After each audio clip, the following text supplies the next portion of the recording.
Hello and welcome to SAP Learning Academy and welcome to this tutorial. In this tutorial, I will be telling you about the data archiving process in SAP BW4HANA.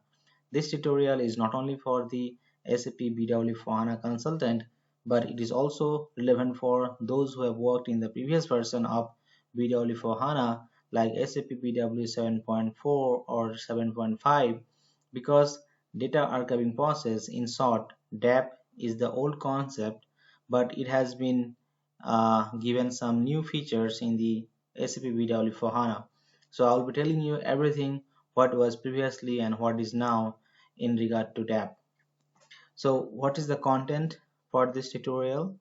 The first is what is DAP in SAP BW, then how to create DAP, and details on DAP for different type of ADSO types, and in which table the archive data is stored, and time characteristics and its relation in DAP, and last one is the difference between DAP and DTO. So DTO is the data tiering optimization. So let me begin with the first topic, that is what is DAP in SAP BW4HANA or in SAP BW. DAP is called as data archiving process. Like as you know that HANA is a in-memory database where all the transaction data or in BW the analytics data are stored.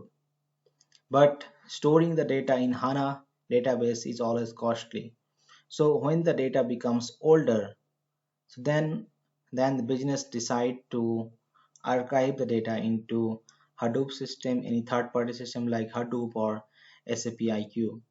So to transfer the data from HANA database into any third party like Hadoop system or SAP IQ system, then this process to transfer the data is called the data archiving process. Now, how to create the DAP? In order to create the DAP, there's a transaction code that's called RSDAP. Using this T code, I can show you in the screen here. Yeah, so this is the screen where if you just put RSDAP, then you can get this kind of screen, and here you have to provide this object name. Here the object name, yeah, one more important thing is that DAP is applicable only to the persistent layer targets, meaning that ADSO, those targets are storing data like ADSOs, so those are the part of the DAP, not the composite provider, because composite provider is a structure, it's not any storing any data. So here you have to provide the target name like any ADSO name, then you have to click on edit, and then you can get a screen like this. And here I will tell you about the screen in the next topic. That topic is, yeah, this one, details on DAP for different type of ADSO. So what do you know about the details, different types of ADSO? One is the standard ADSO. Let me just click right here, that will be better for everybody. Standard ADSO, and another we have the staging layer ADSO. Staging layer ADSO, and there are a few more like direct update, and the last one also we have the data mart ADSO.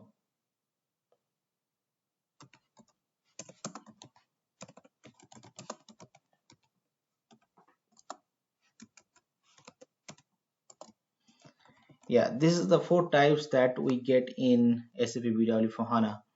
So let me tell you that this staging ADSO, except the staging ADSO, all are having the active table, but only in the case of staging layer ADSO, here we get uh, only the new table.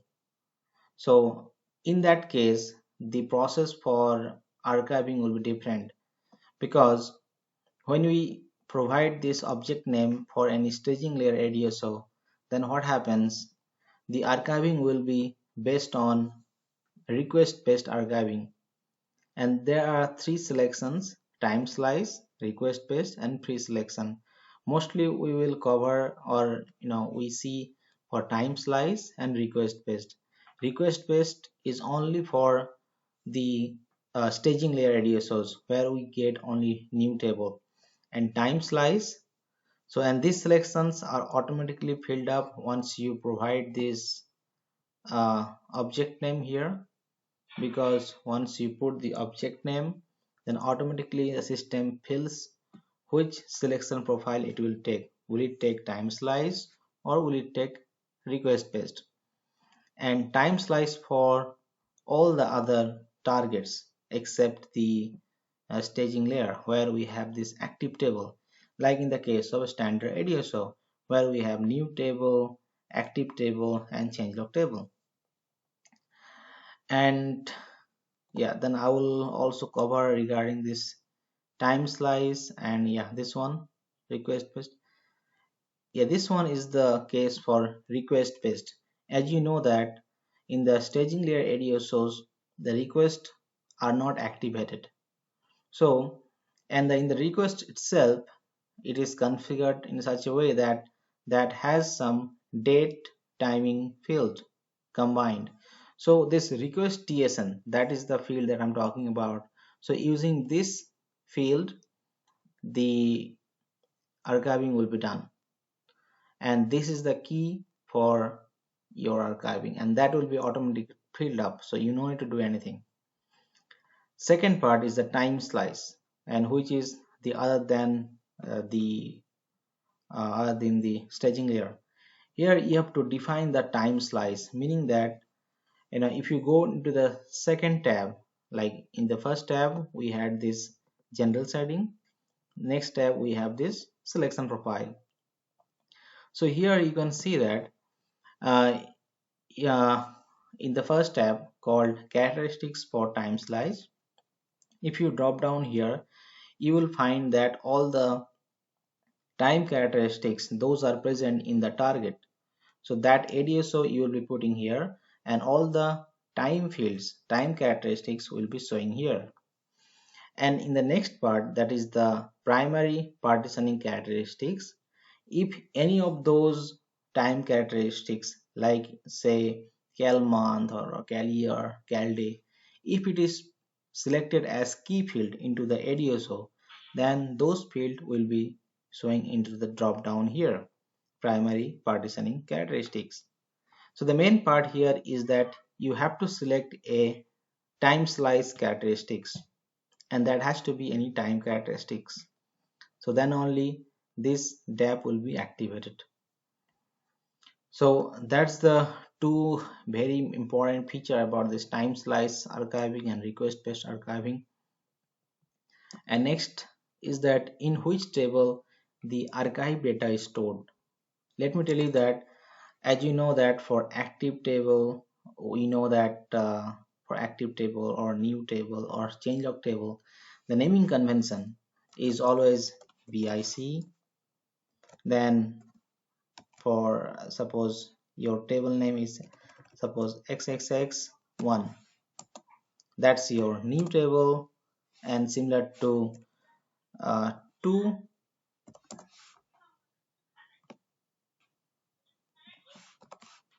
if I tell you 2 is the your new active table, then 3 is the changelog table. So we do have one extraction. If you enable the ADSO uh, for view, then you will get two views created, like uh, 8 view or 6 view and 7 view. I'm ignoring those things. Now I'm talking about the archive data storing into another table, that is /BIC OU. Then there will be the name of the target. That's all. So in this table, your archive data will be stored. And now the next topic is the time characteristics and its lesson in DAP. So this is the main part, what actually makes difference in BW4HANA. Because in BW4HANA, you need to have if you are creating any DAP for any other than staging layer ADSO, like any standard ADSO, direct update, or InfoCube type data mart ADSO, so you need to have a time characteristics into the key of the target. Then only it will allow to create the DAP. But as I said that staging layer ADSO, it takes request-based archiving, so it is not important that whether you keep any key field in the as time characteristics or not.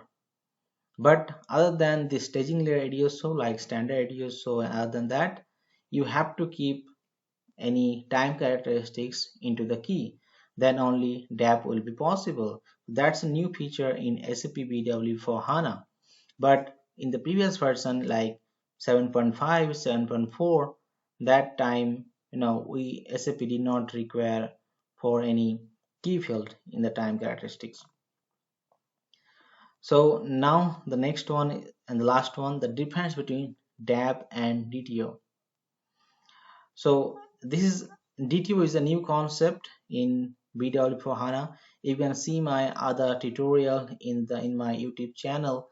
There I have given a lot of videos on DTO, like what is DTO, how DTO can be set up and all. So in this tutorial, just I'll tell you the difference, DAP and DTO. DAP is the older technology or older way of doing it, and it still exists in SAP BW4HANA, and I believe it's a very important and easy way to do it. And next one is a DTO. DTO is the new concept in BW4HANA, and here it is completely done in SAP HANA system, that you can enable any archiving setup. And very importantly, that if you're going to set up any DTO, then you need to have the time characteristics into the key, and also the partitioning of this target is done. But in the case of DAP, it is not important that you have partitioning or not.